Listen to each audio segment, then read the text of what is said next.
on News 5 Live.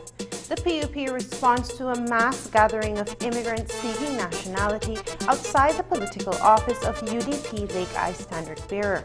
It says it is a blatant and open manipulation of the election process. The Supreme Court rules that the Ministry of Finance cannot be compelled to pay the ballooning UHS debt without a vote in Parliament.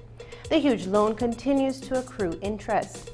The bar executive won't attend the opening of the Supreme Court, and a 19-year-old Same Bight resident is charged with the murder of a Mexican caretaker. Details of these stories and more coming up in tonight's newscast. Signing up for Smart's broadband got even better. You can now bundle and get a free monthly prepaid mobile plan with your broadband.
Good evening. Welcome to News 5 Live for Friday, January 10th. I am Charlie Hutchinson. For 3 days this week, hundreds of immigrants from Central America and elsewhere turned up at the political office of UDP Standard Bearer Diane Finnegan with immigration documents in hand. They were there to get assistance to get their nationality moved quickly through the process. It is an election year, so there is a wild rush to get people on the voters list. The practice has happened time and time again, and Belizean passports have many times illegally ended up in the hands of undesirable persons. So this week's long lines at Finnegan's Lake Eye political office was slammed promptly by the People's United Party. Here is News 5's Dwayne Moody. It's being called a blatant and open manipulation of the election process through the mass nationalization of immigrants by the UDP. Over the past 3 days, hundreds of immigrants lined up at the Partridge Street office of UDP Lake Eye Standard Bearer Diane Finnegan, where their nationality documents were being collected to facilitate nationality. With a looming general election, the opposition leader John Brisenia says it is with the clear expectation that when their immigration status is regularized, these immigrants will then vote for the UDP. It's an indictment not only on the immigration department, it's also an indictment on the government. A government that's just hell-bent in trying to see how they could steal another elections. A lot of these UDP standard bearers are behaving like government ministers, and they have absolutely no legal standing to be able to be behaving in such a fashion. But the issue of immigration is almost like the deja vu. Now, here we go again. I think the Belizean people have been very clear when it comes to the issue of issuing a Belizean nationality. It is something that they dislike when the politicians try to use it for their political advantage. I have not mentioned to anybody that I'm processing their papers. They are here to get information, to meet with the minister on Monday. She's the only person who can tell them how to go about getting their papers. Please don't turn this into a political thing. What services are being provided to these persons today? None. So why are they here? The only reason they're there, some of them brought their documents, and there are a lot of them who already have their residency. Some of them have their receipts for their nationality, but it has taken such a long time. If you can help them to speed up the process to get their documents, why not? These people are not voters? They're not registered voters in the country? Well, you would be surprised to know that a lot of them are. Some of them are coming to apply for either a partner or a child or a family member. The activities of the past few days will be followed by a meeting scheduled for 5:30 p.m. on January 13th at the Swift Hall in Lake Independence with Minister of State for Immigration Beverly Williams. While Williams says that the process will not fast-track their immigration status, it is the hope that in exchange, these persons would then be eligible to vote. I don't believe that Ms. Finnegan would be able to do anything with those. Maybe she is collecting, so it's an easier way for us to review. In advising, we would look at those documents and advise. There will be nothing official issued at Swift Hall. It cannot be when it has to be processed in the computer. Some of those things go before a committee. If we sit with these people, explain to them that immigration does not have a big stick approach. We're not coming to get you. We really want to help you if you're already embedded in our society. You're already here contributing in some way or the other. Let's try and make it more positive so that you can remain in country and participate. It also points out, that there are a lot of other people, other citizens outside of living in Belize for many years that have been trying to follow the process, and they're being overlooked, they're being skipped. It's almost as, you don't have to follow the process, come to me and I'm going to get your nationality. But the irony of all of this is that the UDP has horrendous records when it comes to how they deal with immigrants. While Minister Bev maintains that there is nothing sinister about the events outside of Finnegan's political office or the meeting to be held on January 13th, the PUP says that it is a shameful practice that, quote, the UDP have done since 2012 when Elvin Penner was caught on camera paying for and pushing through nationalities for immigrants in his area, unquote. This, along with the Wong Hong Kim fiasco, had triggered the Senate inquiry on the Immigration Department, for which a report is still pending. It reminds me of some very ugly pictures, in 2012, when at that time Minister Penner, remember he had files and files, and his son put it in front of, I remember at the top of the bonnet of a vehicle, and proudly saying, he's getting his people registered Minister Radio, when there were pictures of his people being inside the elections and Mongo's office at night in San Pedro. These are some ugly pictures that brings across again this case that here we have a government that is desperate, the UDP, and will try to do anything possible to try to steal this election. The Belizean people have been very clear that this kind of behavior must come to an end, and we are going to be very clear, we're going to be very firm, we're going to be looking at every single application that these people are doing, and to ensure that the law is followed and that we ensure that we have a clean election. This is the record of the UDP, the record of incompetence, arrogance, and corruption. Presenter calls on the social partners as well as third parties to speak out against election manipulation in order to protect Belize's democracy. I think that the NGO community, the Council of Churches, the Chamber also should be raising objections and trying to meet with the Prime Minister and the Minister of Immigration, and certainly us in the opposition, all political parties, we're supposed to be making as much noise as possible and ensuring that that this does not proceed. Dwayne Moody for News 5. This morning, Chief Justice Kenneth Benjamin handed down a summary decision in a matter involving the ever-increasing UHS debt that has been before different courts for long years, from the local courts to the Caribbean Court of Justice and the London Court of International Arbitration.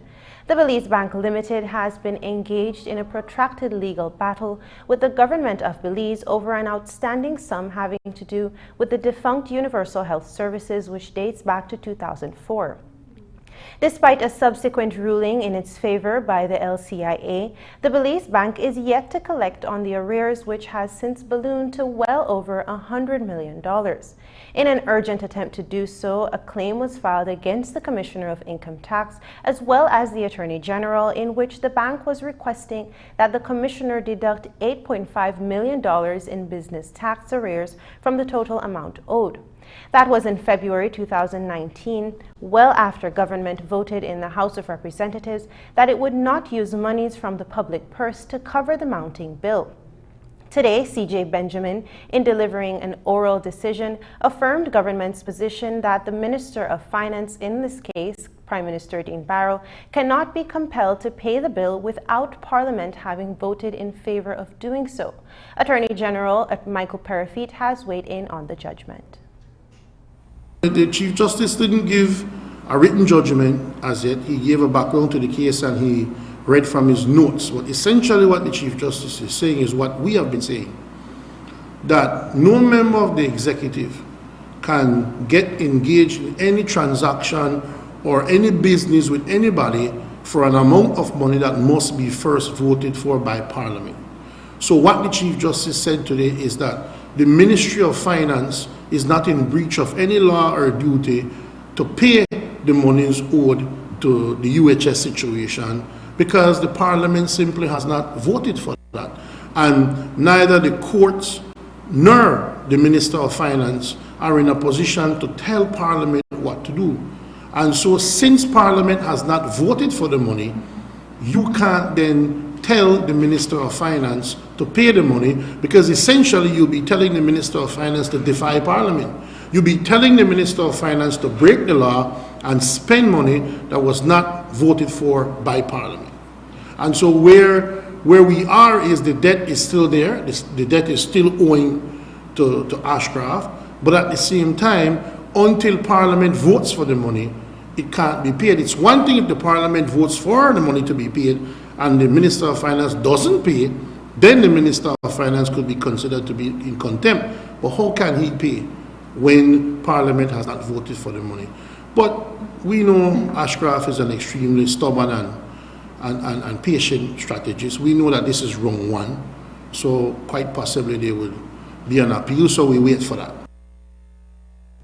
While the matter has been voted down in the National Assembly during a move in which the opposition walked out of the House of Representatives and abstained from the process, interest on the monies continues to grow exponentially. According to AG Perifit, theoretically, if the Belize Bank continues to withhold its business tax payments, the debt will be gradually reduced. Might it be argued that Parliament is deliberately dragging its foot on bringing the matter for vote based on either obstinate or political expediency? Didn't Parliament already vote no on it? Parliament has already voted no on it. It was brought before the House and the House voted no. So then Ashcroft would have to wait until some Parliament is in place to vote yes. But this UDP Parliament, the majority of the Parliament under the UDP government has said we will not vote to procure monies for what we believe was an illegal transaction. So Parliament has already voted. Parliament can always change its vote and vote a different way. But for now, the position is that this Parliament will not vote for that money. Sir, so in the meantime, does that judgment that keep on accruing interest? Yes, it does. It does keep on accruing that interest. But we believe that what's most important, even more important than the amount of money paid, is that we don't believe that we should pay to benefit an individual who did not engage in an arm's length transaction. So, yes, you can talk about the money and it's very important. But at the same time, if we believe in this Parliament that if we vote to procure monies for that, we would be sanctioning what we believe was an illegal transaction. What then happens if the Belize Bank, which is the primary instrument or vehicle for the Ashcroft Group, decides to continue withholding taxes as it has in the past in respect of this particular debt? Well, then if they continue to withhold the taxes, then the debt will slowly be paid down. Then if they continue to do that, then they can no longer claim that they have a debt to be paid. I guess it will be wound down until finally the debt is satisfied, if that's the continued course that they will take. The Supreme Court opens this coming Monday. The ceremony has traditionally been one of pomp, featuring a full turnout of the judiciary as well as the bar. But that will change this coming Monday and is a first. All this in light of a challenge presently before the Supreme Court involving Chief Justice Kenneth Benjamin as chair of the Judicial and Legal Services Commission. The event, which is scheduled for January 13th, will not see the president of the bar, Director of Public Prosecutions, Sherilyn Vidal, delivering her annual address. The legal contention between the Bar Association and the JLSC chair follows the sidelining of its president from meetings, as it is CJ Benjamin's position that the duality of the president's role presents a conflict. The matter of delayed judgment is another grievance by the bar. Here's what the Attorney General had to say about the bar's pending absence. The bar is a private bar.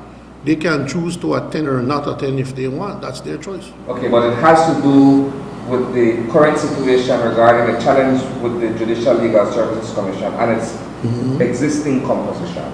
Well, that's what they claim in their release is one of their issues, yes. So, like I said, it's their right to make that challenge, and it's their right as well to not attend if they don't want to attend. The claim in court will be heard, and the court will decide whether or not they were correct. However, the bar president's presentation, like the AG's and the Chief Justices, is one of the key features in the ceremonial opening. Right, so then you're saying that it's key. It must mean that the public thinks it's key. If they are willing to give up that right, then that's their choice. I would, if I were them, I wouldn't give it up, but I don't control the bar. That's a bar association decision. So if they choose to not be heard, that's their prerogative. From an objective point of view, and it's difficult since you are the Attorney General, do you believe that their position has teeth or they stand on solid grounds to lodge the kind of challenge that they are? Well, I don't want to comment on that because it's before the court. The court will decide. The court will decide that.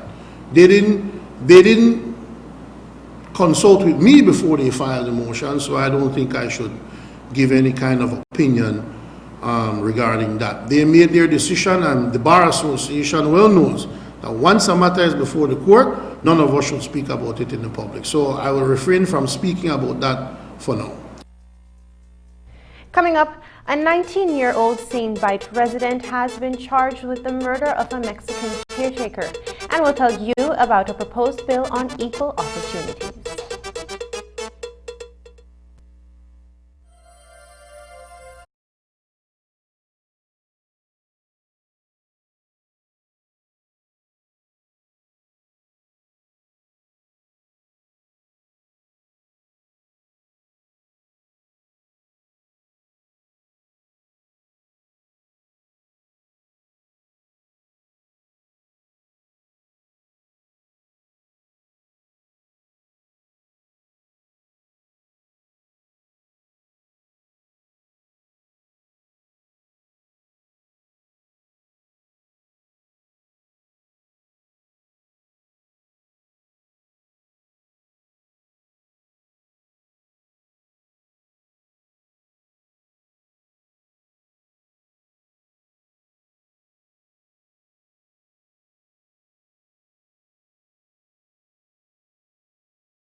An audit on whether BTL owes $25 million in taxes to the government has been raised time and again. Last year, it came to light that the General Sales Tax Department was auditing BTL along with the BESL and BTL Digicel Limited, two of BTL's subsidiaries. Today, Attorney General Michael Perrafete confirmed that he has been tasked with rendering a legal opinion on whether government should proceed with pursuing a $25 million in general sales tax from BTL. While he would not confirm the completion of the audit, the AG says Financial Secretary Joseph Waite has sought an opinion in respect of the monies owed by the telecommunications company.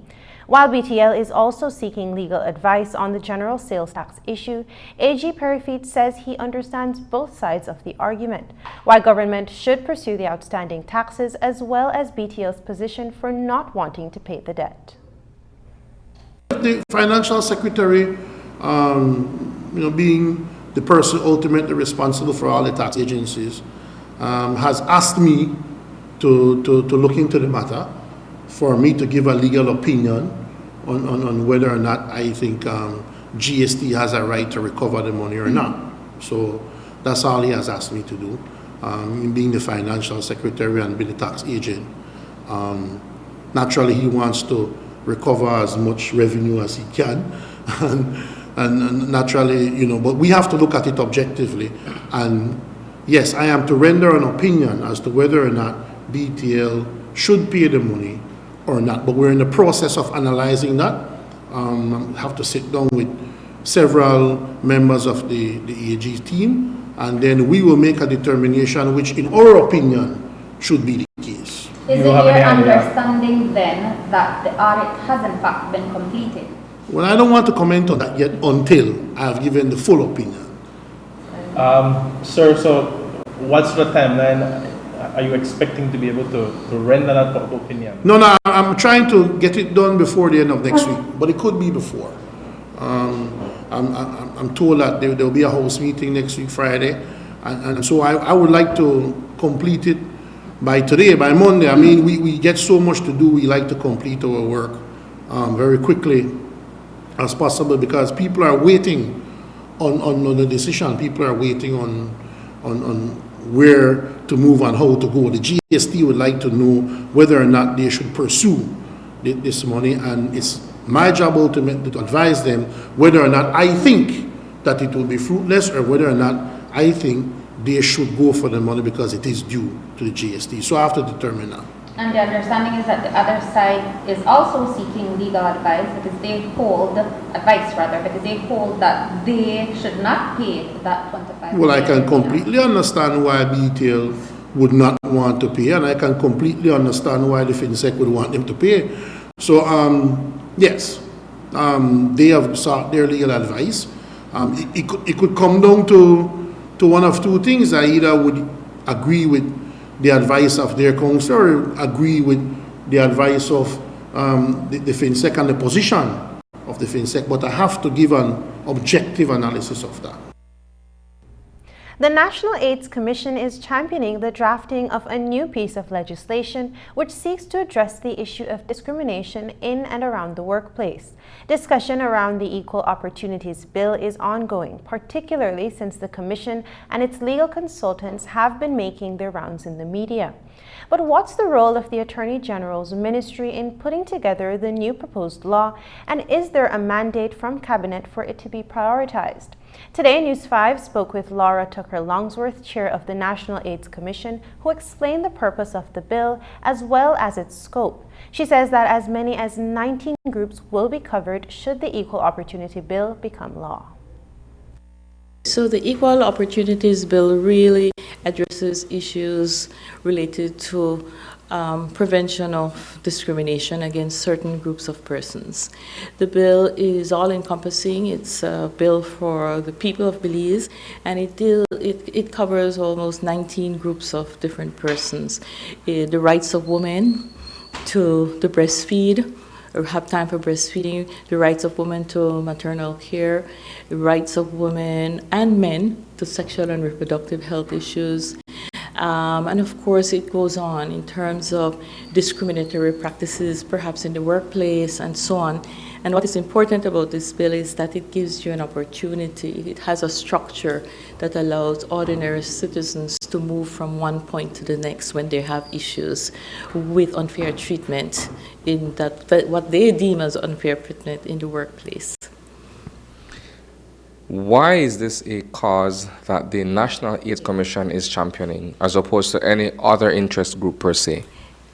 The National AIDS Commission, as you know, has as its mandate to really address advocacy and even lead in terms of the strategic plan to prevent and control HIV/AIDS epidemic in our country. In addition to that, our mandate includes policy and legislation, as well as finding resources. So you may know that we're also recipients of global funds and so on. And so in our work, we have done considerable work in the healthcare industry. The National AIDS Commission, in this case, for example, made a specific request to ask if one of our members could sit on that commission just to when they have the meetings, if they could advise. And I know that they've been working on something like that for some time now. It's not a government piece of legislation at this point. It's a piece of legislation that the National AIDS Commission wants to push, which is their right. Naturally, if the cabinet and the government decides to make a move to table such a piece of legislation, like we do with most legislation, we will pass it around for people to have their input. And I am sure that something like that, if and when it goes to the House, you will have a first reading, and then people will have time to debate it, and people have time to amend it with suggestions and the like. But the fact that one particular body is trying to create a piece of legislation to fulfill a desire that they have that right. And the churches have a right to criticize it if they want. They can start their own piece of legislation and try to convince the government to adopt it. So there's nothing wrong with it. And in a democracy, they are free to agree or disagree. Executive Director Caleb Orozco of United Belize Advocacy Movement, UNIBAM, also chimed in on the Equal Opportunity Bill. He admits that while the lesbian, gay, bisexual, and transgender community will be covered under the legislation, the compass of the bill should create a level playing field for everyone in the workplace. Within the context of the bill, there are two important parts. There's an Equal Opportunities Commission, which will deal with the investigation of claims, and there's a second part, which is the Equal Opportunity Tribunal, which will deal with hearing those claims for their evidence.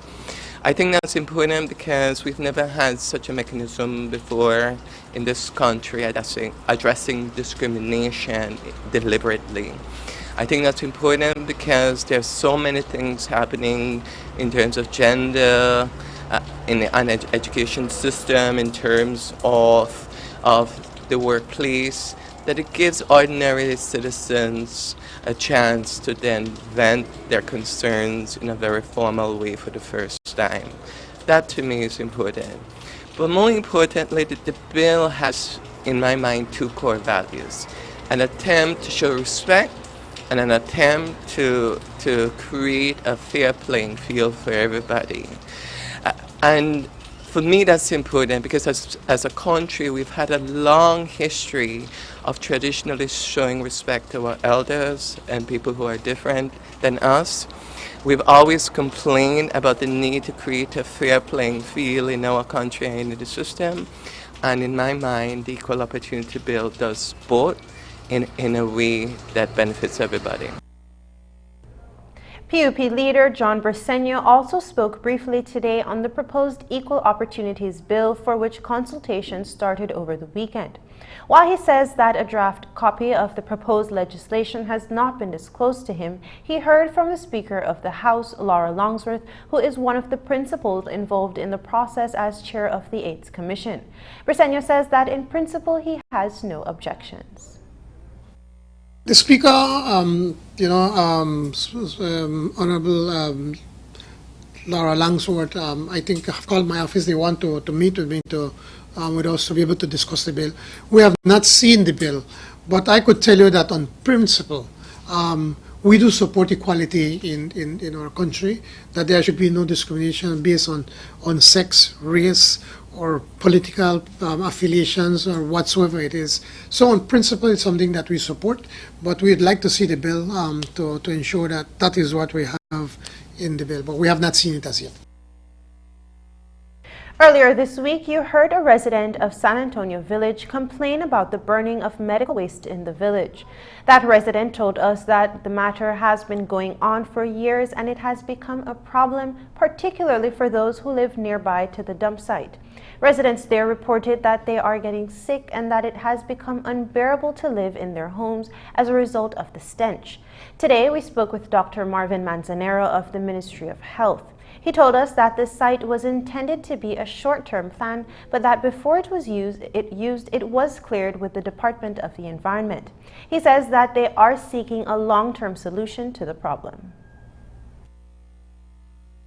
The short-term plan is what I think is what has been agreed upon, as I understand it, in conjunction with the Department of the Environment, which was the identification of an area where the garbage would have been placed and then burnt where possible. So the area identified, as I understand it, in San Antonio, in the compound of the same facility, was because you have to do an assessment of the area in terms of to ensure there's no seepage of biological waste into the area around it. I believe they had placed some cement wall into it, and that's what has been placed as the interim measure, with the medium-term measure being the identification of another bigger piece of land in the community where this could have been continued. My understanding from the discussion with Dr. Luthiers earlier in the day is that we have not been able to identify any other suitable area. All other areas that were possibly identified we were told that they were going to have to be sold to us, and so that was not materialized. And of course, the long-term plan is including that and other communities in terms of having incinerators established within health facilities, which is part of a bigger plan to have incinerators take up the bulk of all that biological waste that we generate. Is this practice unsafe for the people living in the area?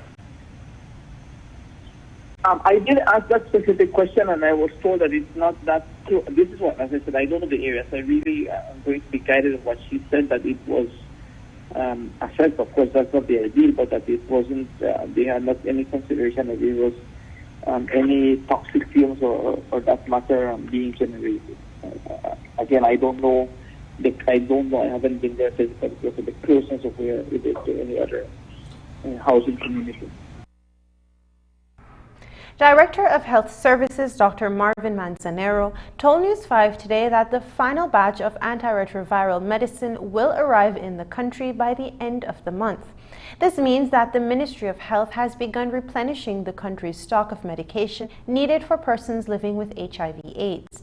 The stock had gone extremely low in the latter half of 2019, and the Ministry of Health had to borrow medications from Trinidad and Guyana after it experienced issues with its Indian supplier. Dr. Manzanero says that persons living with the virus can breathe a sigh of relief as the ministry does all it can to ensure that the stock remains stable. I know that we got two different loans of medication. One was from Trinidad and the other was from Guyana. Those arrived last year. The update is that some of the items that we had procured and paid for had started to come in. I believe the last batch of that comes on the last week of January. And the procurement process for the new cycle has already started. I think that one of the situations that we're going to be faced with is it would seem that Indian pharmaceutical companies from where we procure are not routinely manufacturing ARVs. Now it's being shipped to them Okay, so persons living with HIV should not have any concerns that Belize will run out of meds again. Well, hopefully not. I mean, we will try to do whatever we can.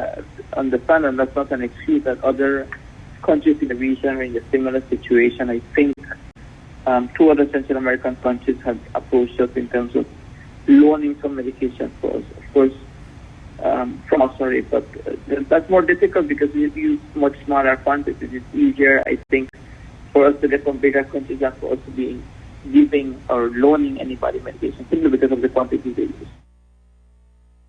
The Nursing Task Force has given the Ministries of Health and Public Service less than a week to respond to their concerns to stop the escalation of tensions.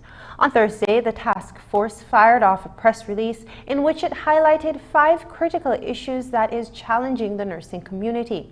It says that the ministries are dragging its feet in addressing these issues and have acted in bad faith. President of the Nurses Association of Belize, Daryl Spencer, told News 5 that the nursing profession is in constant degradation, and to reverse these effects, issues such as the urgent filling of the Chief Nursing Officer post need to be acted upon. Today, we spoke to the Director of Health Services, Dr. Marvin Manzanero. And we met once in November of last year, and I think if you go through the pointers that they have highlighted, I don't know that the specific queries are immediately related to my desk. Once you go through those 5 points, you will note that it's perhaps 4 points, 4 and 5 that are directly tied to my desk, and I think that that's a work in progress done in tandem with that office, which is the Deputy Director for Services / Chief Nursing Officer. So that's the meeting we had in November. And that's a work in progress. I don't know that the other points that are highlighted there are things related directly to my desk. They say the ministries have not acted in good faith. Well, I don't know that we as a ministry are going to issue an official communication. I am able to respond on what's tied to my desk as Director of Health Services.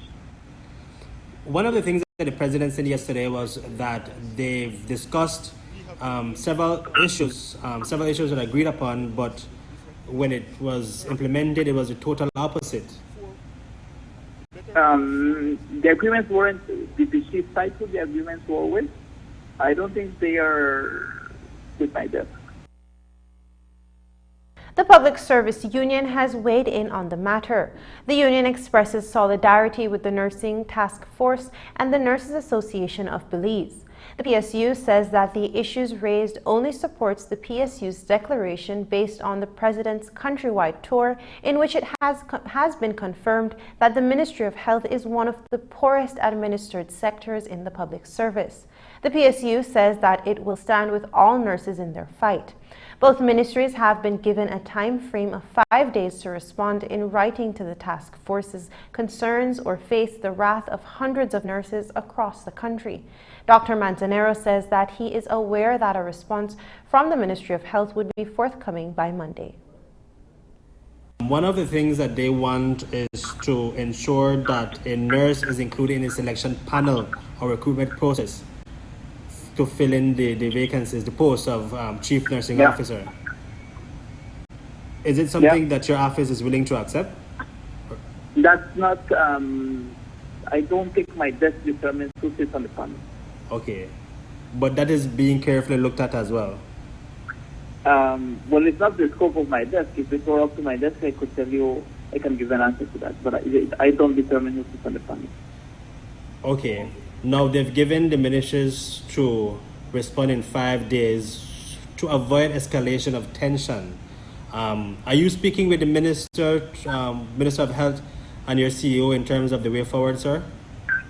Yes, and I believe there will be an official response as a ministry on Monday, perhaps, but as I said, I cannot speak in that regard. I can only speak of what the responsibility of my desk is in that regard. 3 days after the gruesome murder of a Mexican national, police have levied murder charges on 19-year-old Deandre Guifero. Gabriel Alejandro Guzman Cruz was brutally hacked and set on fire at Hannah's Paradise, a property he was taking care of in Same Bight village. A number of items stolen from the property also turned up at Guifero's house in the village, and he, along with a minor, have also been charged with burglary.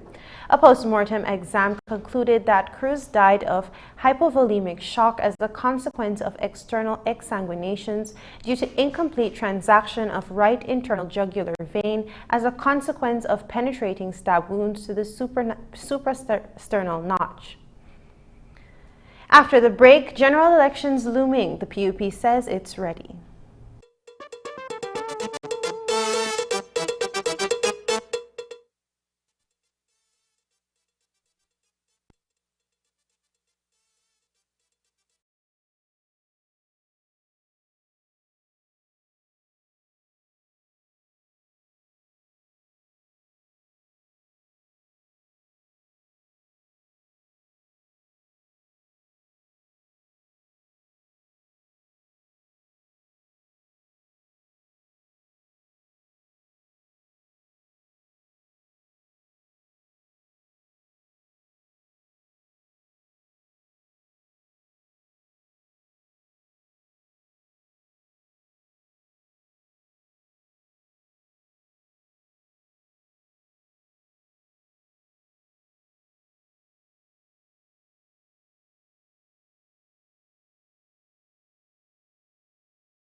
Are to take place sometime this year. So there is a guessing game as to specifically when.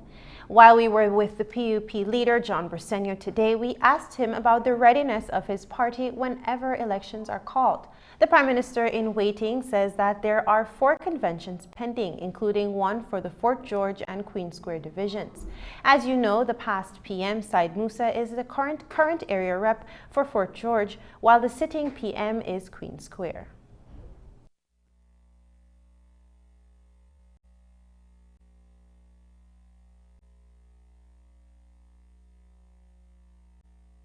We as a party have been preparing since the new registration started out, that we have been out there getting our supporters to register and encouraging all Belizeans to register, even those that will not support us. I think it's a bedrock of our democracy that you register and that you can vote, and I encourage everybody to register. As a party, we've been organizing.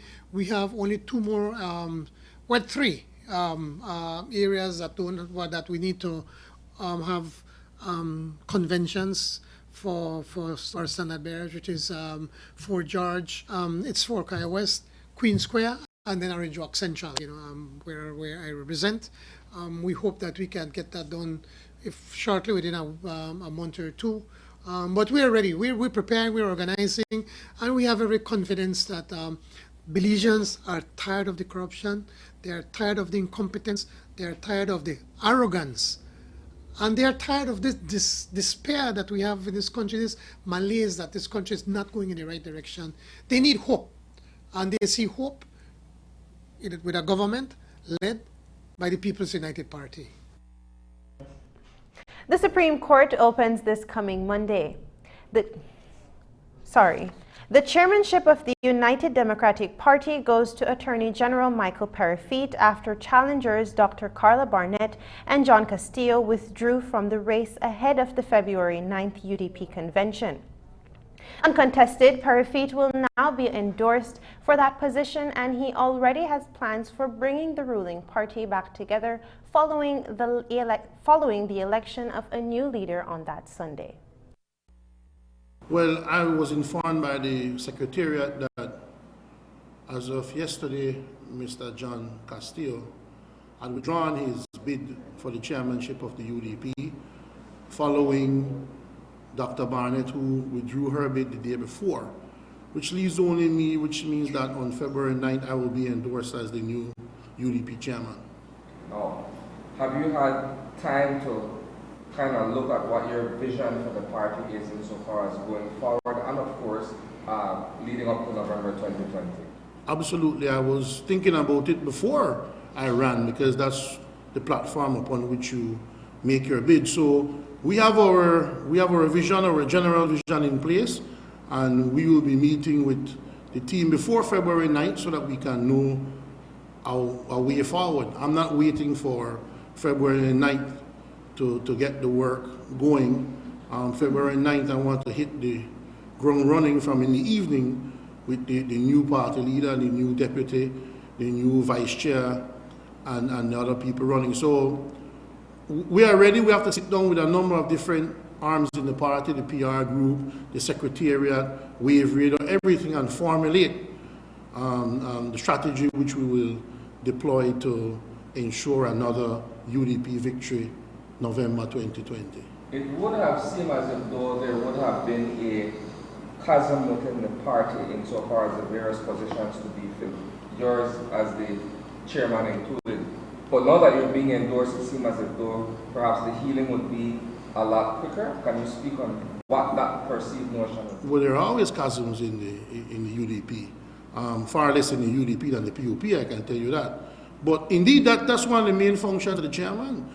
The main function of the chairman, in my view, is to ensure that everybody in the party has one vision and one direction, and we're moving as a complete team. It's no secret for me to say that we are engaged in a very intense and emotional campaign, especially for the leadership position.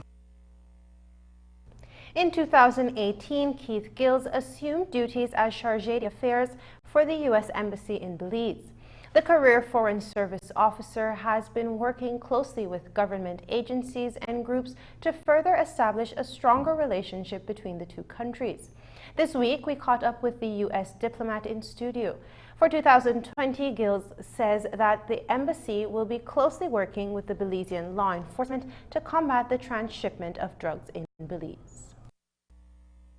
You know, as I'm looking forward to 2020 and what we can help accomplish here, you know, again, one of the big ones is to help reduce the transshipment of drugs through Belize. But so now that I've said, you know, to deal with the drug problem, you have to deal with the production of it, you have to deal with the distribution and shipment of it, and you have to deal with the consumption. We're looking at on all those things.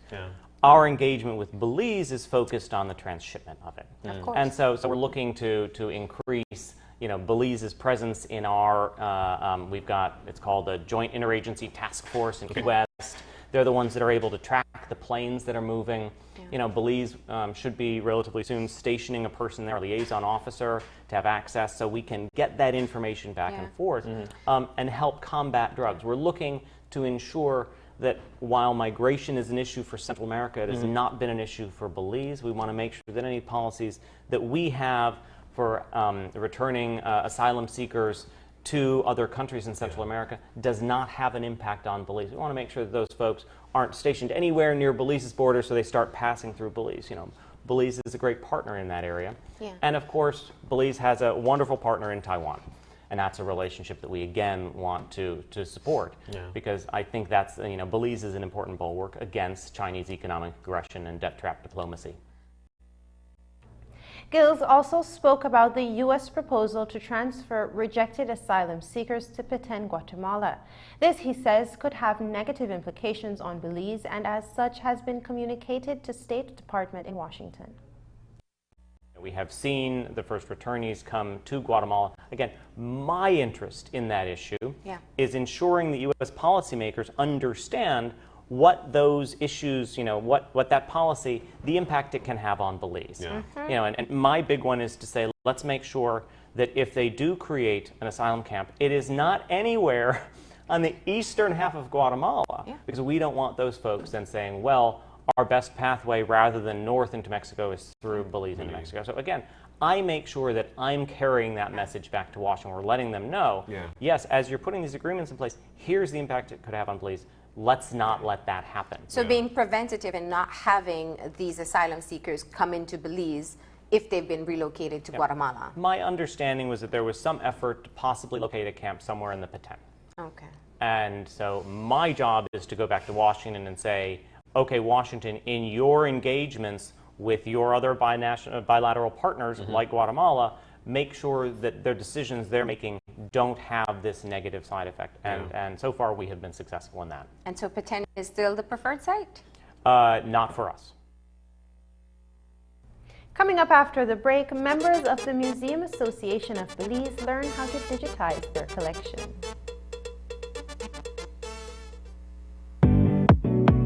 Now is the time.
with a global perspective.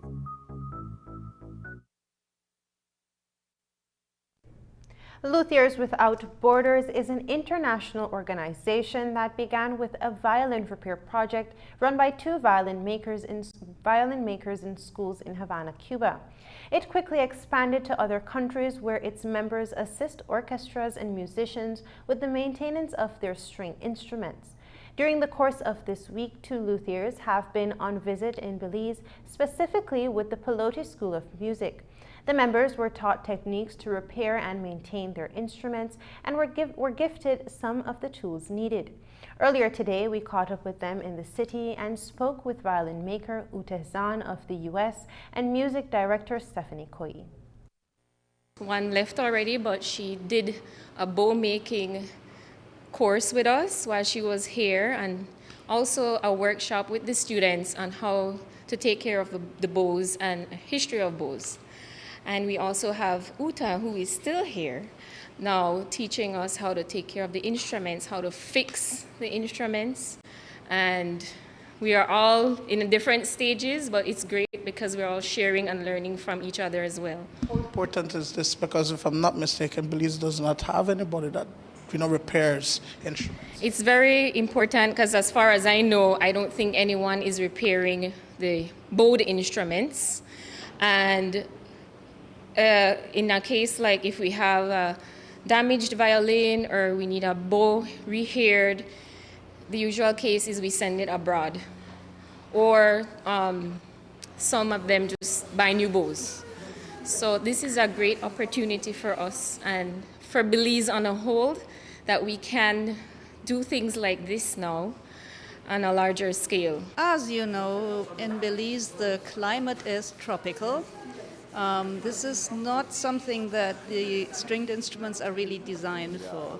And so the weather, the humidity, it does certain things to the instruments, so they have to really be cared for and looked after properly, because they become hard to play after a while here. So I think what we're trying to do here is just give the teachers an idea of how they can best care for their students and their own instruments, so that they stay comfortable to play, they make a nice sound, they're responsive musically. We were very, very lucky in that we received a really large donation from a violin maker who was retiring, and he left his entire workshop to Luthiers Without Borders. And so I went through all these boxes of tools and wood and supplies and thought, I'll try to get together like an entire kit of things that would be necessary to take care of instruments. The Museum Association of Belize received a 4-day training to learn how to use technology to preserve and make cultural assets more accessible. The owners and curators of the museums received the training through a hands-on approach from experts from Washington College. The program is part of a wider project to strengthen small museums and their offerings. We stopped in at the final session today to find out more about digitizing and virtual tour workshops. There's a community museum niche of 12 museums that are working directly with the Washington College, whereby they're doing projects to go into the museums and actually assist the museums in digitizing their collections, in cataloging their collections. And it's a project whereby the museums work hand in hand with the local university, Washington College, where the students get to apply in practice what they have learned in theory in the university. So they go and they actually assist the community museums who don't have funding for establishing their museum. The students go in and they actually do the work free of cost, and the museum benefits as well as the college and the university students. The purpose primarily of digitizing your collections is because we need to preserve them in the state that they are in right now at this moment. Second of all, some of the collections that we have on display, they are loan items, and the day will come when the loan agreement expires and we won't we won't have them in our possession anymore, but we will at least have an image of the collections. Also, in case of a natural disaster hitting Belize and we lose some of these pieces from the collection, we have on record that they existed, and we also have details of their provenance and where they came from and that sort of thing. The virtual tour starts with really good pictures of the space itself, and so we use a 360-degree camera that takes pictures all the way up to the ceiling and all the way down to the floor, and we do that as if we were a visitor walking through in each of the rooms throughout. And then with the help of the curatorial team and the educational team here, they choose which objects and stories they want to have highlighted in that. And they take images of those objects and snippets of text and audio and put it all together using an application to synthesize the whole tour.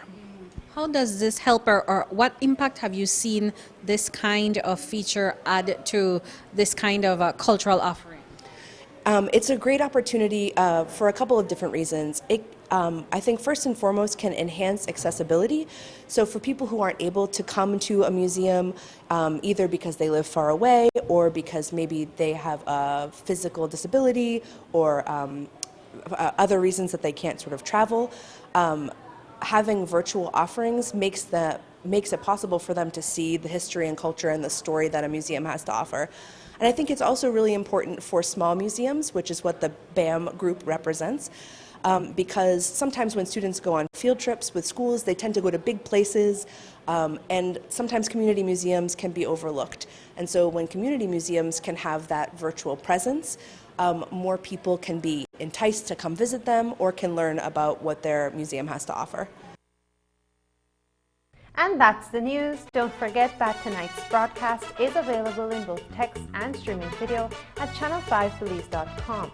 You can also connect with us on our Facebook page at facebook.com/News5Live. I'm Charlie Hutchison. Thanks for joining us. And from all of us here at News 5, have a happy and safe weekend. Good night.